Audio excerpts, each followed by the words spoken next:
मेरी बीवी ने कुछ दिनों पहले घर की छत पर कुछ गमले रखवा दिए और एक छोटा सा बाग बना लिया।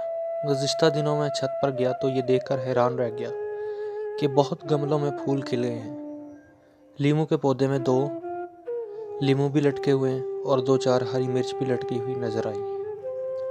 मैंने देखा कि गुज़िश्ता हफ्ते उसने बांस का जो पौधा गमले में लगाया था उस गमले को घसीट कर दूसरे गमले के पास कर रही थी।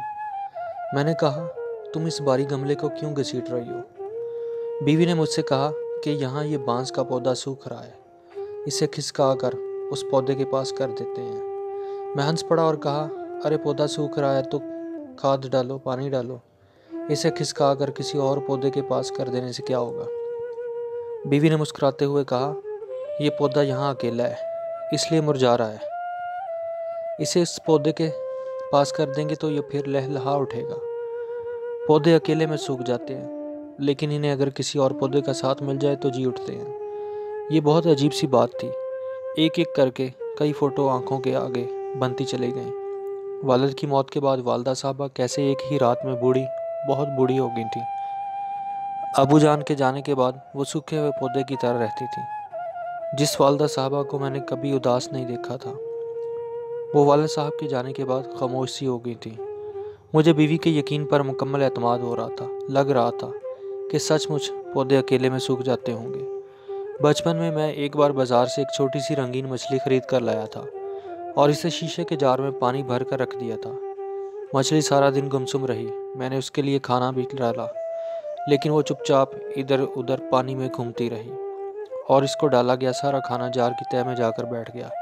मछली ने कुछ नहीं खाया।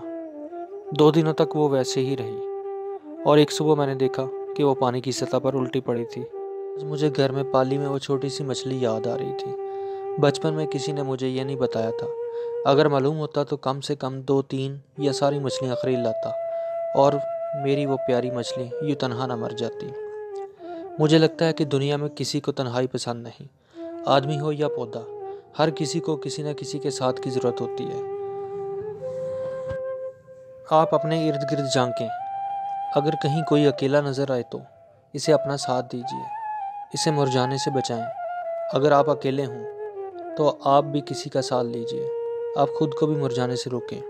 तन्हाई दुनिया में सबसे बड़ी सज़ा है। गमले के पौधे को तो हाथ से खींचकर एक दूसरे पौधे के पास किया जा सकता है, लेकिन आदमी को करीब लाने के लिए ज़रूरत होती है रिश्तों को समझने की, महफूज करने की और समेटने की। अगर दिल के किसी गोशे में आपको लगे कि ज़िंदगी का रस सूख रहा है, ज़िंदगी मुरझा रही है, तो इस पर रिश्तों की मोहब्बत का रस डालिए, खुश रहिए और मुस्कुराइए। कोई यूं ही किसी और की गलती से आपसे दूर हो गया हो तो उसे अपने करीब लाने की कोशिश कीजिए।